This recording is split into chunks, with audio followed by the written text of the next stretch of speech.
Namaskar viewers. Today's topic is conjunction. Conjunction, what is conjunction? और this is also a part of parts of speech. ये भी हमारे parts of speech का एक part है। Conjunction क्या है और किसे कहते हैं, और नीचे हम पढ़ रहे हैं काइंड्स ऑफ कंजक्शन, यानी कंजक्शन कितने प्रकार का होता है, इस चीज का हम यहाँ पर अध्ययन करेंगे। कंजक्शन, अब कंजक्शन है क्या चीज, इसको हम यहाँ पर जानने की कोशिश करते हैं। Conjunction a word that connects, एक ऐसा शब्द जो कनेक्ट करता है, किससे कनेक्ट करता है, वर्ड्स, शब्दों को आपस में कनेक्ट करता है। फ्रेजेज, जो शब्दों से जो सेंटेंस बनते हैं, कंप्लीट तो नहीं होते हैं, फ्रेजेज जो होते हैं आपस में उनको कनेक्ट करता है। क्लोजेज को कनेक्ट करता है, यानी सेंटेंस में जो विभिन्न प्रकार के जो क्लोजेज होते हैं उनको आपस में कंजक्शन कनेक्ट करता है। और दूसरा ये है, ये तीनों को ये कनेक्ट, यानी इन तीनों को ये कनेक्ट करने का काम करता है। ठीक हो गया, क्लियर हो गया, तो ये कनेक्ट करता है। और नेक्स्ट जो है, यानी पहला वाला ए वर्ड दैट कनेक्ट्स, ये करता है। और दूसरा जो है, it play crucial role in by linking ideas together, ये जो आइडियाज होते हैं उनको आपस में लिंक करता है, यानी उनको जोड़ने की कोशिश करता है, यानी जोड़ता है। ठीक हो गया। और नेक्स्ट है हमारा काइंड्स ऑफ कंजक्शन। तो आगे बढ़ने से पहले, ठीक है, before going to at first we try understand how many kinds of conjunction. ठीक है, कंजक्शन के कितने प्रकार होते हैं उन पर एक नजर डाल देते हैं। Classified into 3 main types. तो कंजक्शन को हमने मुख्यतः कितने में 3 मेन टाइप्स में, 3 प्रकारों में बांटा। अब नंबर 1 क्या होता है, कोऑर्डिनेटिंग कंजक्शन, जिसके बारे में हम आगे चर्चा करेंगे। कोऑर्डिनेट कंजक्शन यानी वो कंजक्शन है जो कोऑर्डिनेट में कहे जाते हैं, किसमें कहे जाते हैं, कोऑर्डिनेट में कहे जाएंगे। और नेक्स्ट है सबऑर्डिनेटिंग कंजक्शन, जो सबऑर्डिनेट में कहे जाएंगे, वो कौन से कंजक्शन है।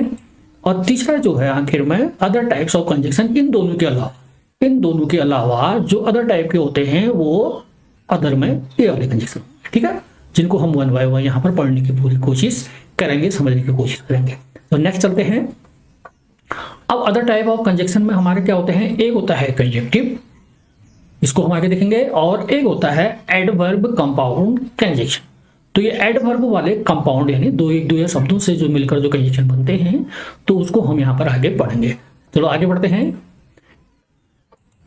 अब कोऑर्डिनेटिंग कंजक्शन, ये दूसरा टाइप, पहला वाला जो हम कोऑर्डिनेट हमारा कंजक्शन था, वो क्या करता है, वो कनेक्ट करने का काम करता है। हमने जैसे पढ़ा, वो वर्ड्स या जो चीजें हैं उनको कनेक्ट करने का काम करता है। और किसको कनेक्ट करता है, वर्ड्स को, फ्रेजेज को, क्लोजेज को, इन दोनों को आपस में क्या करता है, जोड़ता है।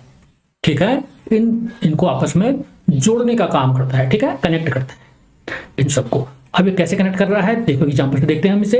एग्जाम्पल देखिए, अब फॉर, जैसे हमारा फॉर आ गया, क्या आ गया, फॉर आ गया, रीजन और पर्पज, यानी फॉर यहाँ पर जो है दोनों, यानी इसको हमारा जोड़ने का काम करेगा। जैसे हम सेंटेंस में देखेंगे, ये कोई रीजन हो सकता है या कोई पर्पज हो सकता है, कोई कारण या उद्देश्य हो सकता है, तो इसमें हमारा फॉर का यूज होता है जो कंजक्शन का काम करेगा। अब यहाँ आई स्टेड होम, यानी मैं stayed home, I stayed home, मैं घर पर ठहरा। इट वॉज रेनिंग, यानी बारिश हो रही थी। इन दोनों को जोड़ने का काम कौन कर रहा है, फॉर। अब यहां पर क्या हो जाएगा, आई stayed home for it was raining. तो क्योंकि बारिश हो रही थी इसलिए, यानी क्योंकि बारिश हो रही थी इसलिए मैं घर पर ठहरा, ये हो जाएगा। तो जब कारण क्या था हमारा, रेनिंग का था, रीजन, यहां पर रीजन हमारा क्या है, रेनिंग का है, ठीक है, यानी रीजन हमारा रेनिंग का हो गया। क्लियर हो गया। तो यहां पर सॉरी, ये है, यस, तो ये हमारा क्या है, कारण हमारा यहाँ पर रेनिंग का हो रहा है, बारिश होने का हो रहा है, इसीलिए जो है हम घर पर ठहरा। तो इसमें रीजन या पर्पज हमारा ये सब क्लियर हो गया, ठीक है। फॉर, क्योंकि रेनिंग हो रही थी, फॉर का। तो कभी कभी क्या होता है, कंजक्शन अपने आप में अर्थ देता है, इसका कोई पर्टिकुलर हिंदी में कोई अर्थ नहीं होता है। तो हमें we have to need to find out, यानी we try to find out the actual meaning where the conjunction word is used, ठीक है।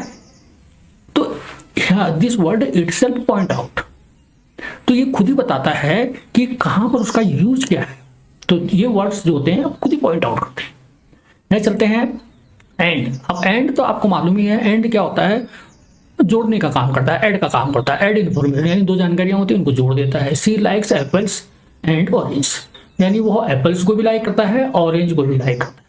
यानी यहाँ पर हमने दो सेंटेंस थे हमारे, सी लाइक्स एप्पल्स, सी लाइक्स ऑरेंज करता है, करती है, और ऑरेंज जो होते हैं संतरों को भी पसंद करते हैं, दोनों को हमने जोड़ के एक बना दिया, सी लाइक्स एप्पल्स एंड ऑरेंज। ठीक हो गया। तो हमारा नॉर जो होता है, नॉर ठीक जो होता है हमारा बिल्कुल निगेटिव आइडिया में होता है। इसमें होता है निगेटिव, यानी ये दोनों निगेटिव चीजों को आपस में कनेक्ट करते हैं। क्लियर हो गया। जैसे he does not like T, और दूसरा है he does not like coffee. दो सेंटेंस हमारे पास थे, he does not like T और ही के आगे ही हम आगे ही लगा के he does not like coffee. उसे न चाय पसंद है और न कॉफी पसंद है, तो दोनों को हमने क्या कहा, उसे न तो चाय पसंद है न कॉफी है। अब दोनों को हमने नॉर से जोड़ दिया। किससे जोड़ दिया हमने? नॉर से जोड़ दिया। न तो उसे चाय पसंद है न ही कॉफी। इस तरह से हम हिंदी में इसको कर सकते हैं। ठीक हो गया। तो यहां पर हमारा जो है नॉर भी काफी समझ में हमारा आ गया। अब इसमें क्या होता है नीचे वाला बट। अब बट वाला क्या होता है हमारा? सोज कॉन्ट्रास्ट, ये उल्टा दिखाता है, यानी दोनों चीज को जोड़ता है लेकिन दोनों चीजें एक दूसरे के अपोजिट होती हैं, उल्टा टाइप की होती हैं। जैसे सी इज काइंड, हमने कहा सी इज काइंड, और सी इज फर्म, वह दृढ़ निश्चय भी है और दयालु भी है। अब यहाँ पर जो दयालु होगा वो दृढ़ निश्चय कम होता है, क्योंकि वो दयालुता की वजह से अपने डिसीजन चेंज कर लेता है। लेकिन यहाँ पर ऐसा नहीं है। यहाँ पर काइंड का ठीक जो क्या हो गया, कॉन्ट्रास्ट फर्म क्या हो गया, फर्म जो है ये काइंड है तो यहाँ पर फर्म हो गया। ठीक है। तो दोनों एक दूसरे के कॉन्ट्रास्ट हैं, इसीलिए दोनों को जोड़ने का काम करता है बट, लेकिन वह यानी दृढ़ निश्चय है। ठीक है। अब हम नेक्स्ट चलते हैं और हमारा ऑप्शन दिखाता है, चॉइस दिखाता है। ये क्या दिखाता है? ऑप्शन या चॉइस दिखाता है। तो दोनों में से डू यू प्रेफर टी और कॉफी, तुम्हें टी चाहिए या कॉफी, यानी विकल्प है, दोनों में से एक ले लो, चॉइस है आपके पास। तो ये दो सेंटेंस थे, डू यू प्रेफर टी और कॉफी। तो ठीक है, तो आपको do you prefer tea, do you prefer coffee, दोनों में से हमने बना दिया, और कॉफी, यानी दोनों में से ऑप्शन दे दिया। तो इस प्रकार से ये भी हमारा कोई ज्यादा कठिन नहीं है, तो हम एक्चुअल में हम यूज करते रहते हैं, लेकिन इनकी बारीकियां जो न्यूआंसेस जो हैं वो हमें समझनी पड़ेंगे। नेक्स्ट चलते हैं येट। अब येट का क्या होता है? कॉन्ट्रास्टिंग, ये भी कॉन्ट्रास्टिंग आइडिया है। ही वॉज टायर्ड, वह थक गया है। क्या हुआ? He was tired yet he kept working, और फिर भी, यानी येट का मतलब यहाँ फिर भी हो जाएगा। तो ही केप्ट वर्किंग, उसने काम करना जारी रखा है। फिर भी, यानी कहने का मतलब एक होगी थकान के बाद आदमी आराम करेगा, लेकिन वो फिर भी काम कर रहा है, यानी उल्टा हो रहा है। तो इसलिए कॉन्ट्रास्टिंग आइडिया को कनेक्ट करने की कोशिश करता है। कौन करता है? और यहाँ पर हमने ऑप्शन दे रखा है। तो इस तरह से हमारी ये कोऑर्डिनेटिंग कंजक्शन है। कोऑर्डिनेटिंग कंजक्शन किसे कहते हैं? जो वर्ड्स को या फ्रेजेज को, क्लॉजेज को, इसमें दो वाक्य हैं, दो सेंटेंस हैं, क्लॉज। एक फर्म हो गया तो यहाँ पर ये क्लॉज में आ गया, एक या दो वर्ड जो होते हैं क्लॉजेज हो जाते हैं, फ्रेजेज हो जाते हैं, और भी क्लॉजेज हो जाते हैं। तो ठीक है। तो क्लॉज के लिए अगर आपने वीडियो नहीं देखा है, आप उसको देख लें, क्लॉज का वीडियो बना हुआ है। ठीक है। बाकी वीडियो जो फ्रेजेज वगैरह इत्यादि, क्लॉज और फ्रेजेज जो है ये मैंने बता रखे हैं क्लॉज वाली वीडियो में, आप इसको देख लें, चेकिंग कर लें। अब नेक्स्ट है सो। सो का मतलब क्या होता है? सोज रिजल्ट और कंसिक्वेंसेस, ये हमें परिणाम बताता है। क्या बताता है? कि कोई कार्य किया तो उसके बाद क्या हुआ। It was late so we left, क्योंकि लेट हो गए थे इसलिए। सो का मतलब क्या हो जाएगा? सो, इसीलिए हमने क्या है, वी लेफ्ट, हमने छोड़ दिया, चले गए। ठीक है। So it was late so we left, late होने के बाद चले गए, परिणाम क्या निकला? छोड़ दिया उसने। ठीक हो गया। तो इसलिए यहाँ पर सो हमें रिजल्ट या कंसिक्वेंसेस बताता है। ठीक है। नेक्स्ट चलते हैं, दूसरा वाला सबऑर्डिनेटिंग कंजक्शन। ये सबऑर्डिनेटिंग कंजक्शन है। अब सबऑर्डिनेटिंग कंजक्शन किसे कहते हैं, इसको हम जानने की कोशिश यहाँ पर करेंगे। ये भी दोनों को जोड़ता है या कनेक्ट करता है। अब किसको जोड़ता है, किसको कनेक्ट करता है, देखते हैं आगे। डिपेंडेंट। अब ये सबऑर्डिनेट जो है, सबऑर्डिनेट का मतलब होता है सबऑर्डिनेट क्लॉज। तो सबऑर्डिनेट क्लॉज को हम क्या कहते हैं? डिपेंडेंट, यानी वह क्लॉज, यानी वो उन शब्दों का समूह जो अर्थ तो देता है लेकिन कंप्लीट सेंटेंस नहीं होता है, दूसरे पर डिपेंड रहता है, तो इसलिए उसे हमें डिपेंडेंट क्लॉज कहा गया। ठीक है। उसको हम सबऑर्डिनेट भी कहते हैं, जिसको डिपेंडेंट भी कहते हैं। और दूसरा है एंड इंडिपेंडेंट। ये तो डिपेंडेंट है, ये इंडिपेंडेंट है। क्या है? ये मेन क्लॉज होता है। ठीक है। ये किसी पर निर्भर नहीं रहता, ऊपर वाला दूसरे पर निर्भर रहता है, लेकिन ये किसी पर निर्भर नहीं रहता है। इसको मेन क्लॉज कहेंगे, इसको सबऑर्डिनेट क्लॉज कहेंगे। यानी मेन क्लॉज वो है जो सेंटेंस किसी अपने आप में पूर्ण होता है, उसे किसी अन्य सेंटेंस की जरूरत नहीं पड़ती अपने अर्थ को बताने के लिए, अपना मतलब बताने के लिए। लेकिन सबऑर्डिनेट क्लॉज वो होता है जो दूसरे पर निर्भर रहता है। जो अपना पूरा अर्थ नहीं दे पाता है, जब वो मेन क्लॉज से दूसरे सेंटेंस से जुड़ता है तो तब उसका क्लियर ज्यादा अच्छा समझ में आता है। ठीक हो गया? तो ये दोनों हो गए, यानी कहने का मतलब है एक सबऑर्डिनेट क्लॉज और एक मेन क्लॉज, इन दोनों को जब हम कनेक्ट करते हैं, ठीक है, इनको हम जोड़ते हैं। और दूसरा इसमें तीसरा एक चीज और क्लियर करते हैं हम यहाँ पर, dependent clause can not stand alone as sentence. तो डिपेंडेंट क्लॉज क्योंकि वो निर्भर है, वो मेन क्लॉज पर निर्भर है। किस पर है? यानी सबऑर्डिनेट क्लॉज हमारा जो है किस पर निर्भर है? मेन पर निर्भर है, तो ये इस पर निर्भर होता है। ठीक है, तो इसीलिए वो अकेला नहीं रह सकता है, कैन नॉट स्टैंड अलोन, यानी अपने आप में अकेला अर्थ नहीं देता है।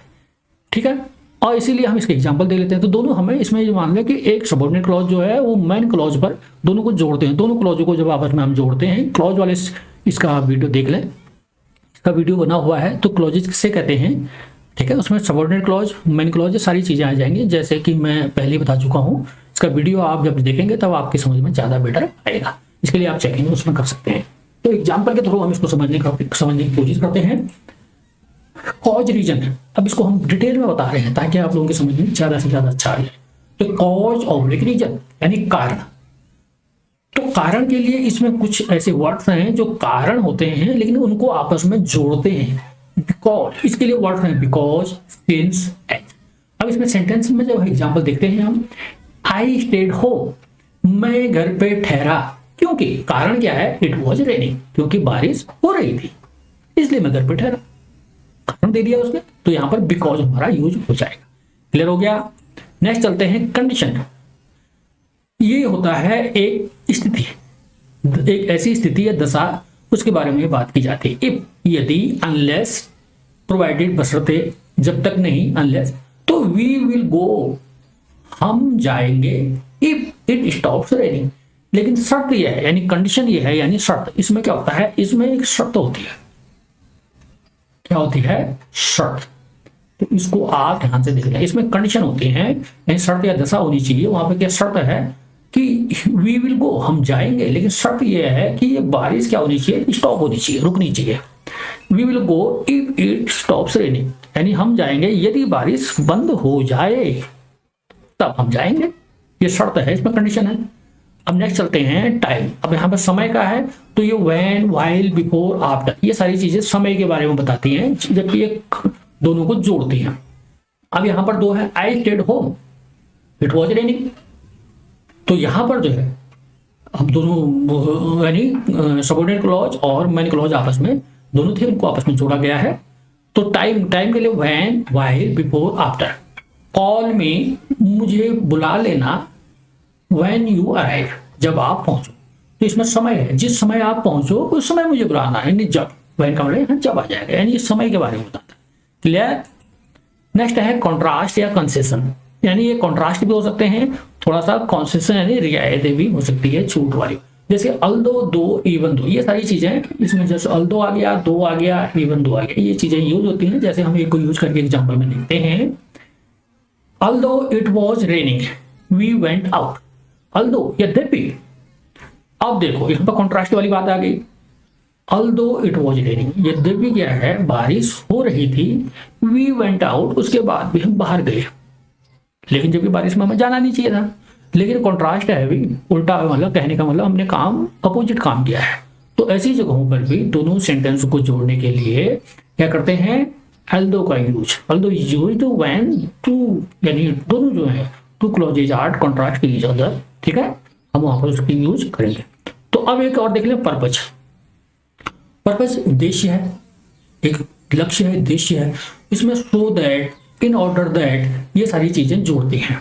अब इसको जोड़ने के लिए क्या करते हैं? जैसे he left early, so that he could catch the train. He left early, वह जल्दी ही चला गया। एक क्लॉज हमारा ये है, ही कुड कैच द ट्रेन, और दूसरा वाला क्लॉज हमारा, ये दोनों क्लॉज होते हैं। दूसरा वाला ये है, तो क्या इसमें क्या अर्थ आएगा? ही लेफ्ट अर्ली, वह जल्दी ही चला गया। ही कुड कैच द ट्रेन, वह ट्रेन को पकड़ सके। अब सो दैट मतलब ताकि, दोनों को जोड़ रहा है, ताकि वह ट्रेन को पकड़ सके, इसलिए ट्रेन आराम से पकड़ सके, इसलिए वह समय से पहले चला गया ताकि वह जल्दी से ट्रेन पकड़ सके। तो सो दैट का मतलब हमारा ताकि, यानी दोनों को जोड़ेगा। इसका उद्देश्य क्या था? ट्रेन को पकड़ना था, तो इसलिए इसका यहाँ पर ये आ गया। ठीक हो गया? अब नेक्स्ट चलते हैं हम अदर टाइप्स ऑफ कंजक्शन। ये आखिरी टाइप है, ये जो दोनों में यानी दोनों क्लॉजों को जो दोनों में नहीं आते हैं, पहला वाले और दूसरे वाले में, तो वहां पर हम अदर टाइप ऑफ कंजक्शन का प्रयोग, इन कंजक्शनों को हम देखते हैं। ठीक है, अब ये कंजक्शन होते क्या है, ये कंजक्टिव एडवर्ब होते हैं। और इसमें क्या होता है, जो कंजक्टिव होते हैं कंजक्टिव, तो conjunctive connecting two independent clause, ये दोनों इंडिपेंडेंट क्लॉज को जोड़ता है। देखो ध्यान रखो, वहां पर हमने पिछले वाले में क्या किया था, मेन क्लॉज को सबऑर्डिनेट क्लॉज से जोड़ा था, यानी डिपेंडेंट को इंडिपेंडेंट से जोड़ा था। दोनों नाम उन्हीं के हैं, लेकिन यहाँ पर दोनों इंडिपेंडेंट हैं, दोनों ही क्या है, अपने आप में मैन है, मैन क्लॉज हैं। तो ऐसे क्लॉज को जोड़ना है, तो इंडिपेंडेंट जो किसी भी दूसरे पर डिपेंड न रहे, वो इंडिपेंडेंट, ये मैन क्लॉजेज है। ठीक हो गया, ये मैन क्लॉजेज है, इसको मैन क्लॉजेज भी कहते हैं। तो यहाँ पर ये आपस में इन मैन क्लॉज को दोनों को जोड़ते हैं, जो अपने आप में पूरा अर्थ है। ठीक है, और इनको कब जोड़ते हैं, जब इसमें सेमीकोलन लगाया जाता है। सेमीकोलन का मतलब ये डॉट लगाया जाएगा और नीचे से कॉमा लगाया जाएगा। ठीक हो गया, यानी एक भी लगाया जाएगा, ये लगाया जाएगा। ठीक है, अब यहां हम देखते हैं एग्जांपल में, हाउएवर, देयरफॉर, इसमें कौन से वर्ड होते हैं, however, therefore, moreover, nevertheless, consequently, ये सारी चीजें इसमें यूज होती हैं कनेक्ट करने के लिए, कंजक्टिव एडवर्ब है ये। तो अब देखते हैं हम आगे एग्जांपल में, ही वॉज लेट, देखो ये वाला हमारा आ गया।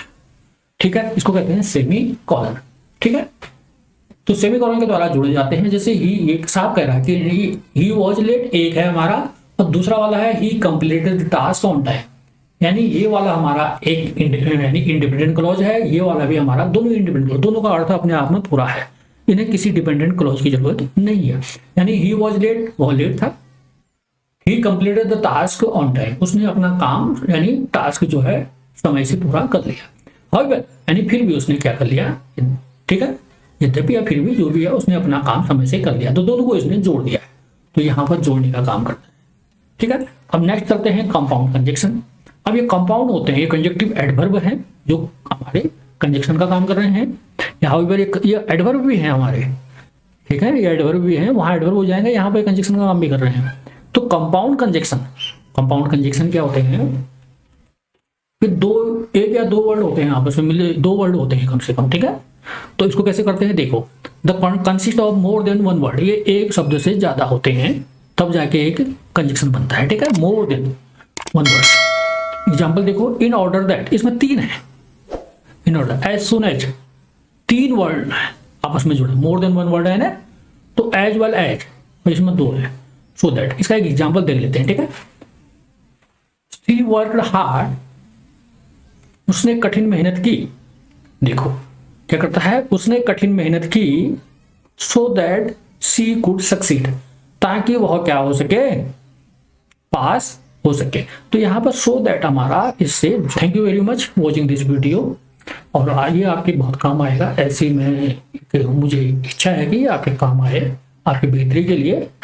Okay, thank you.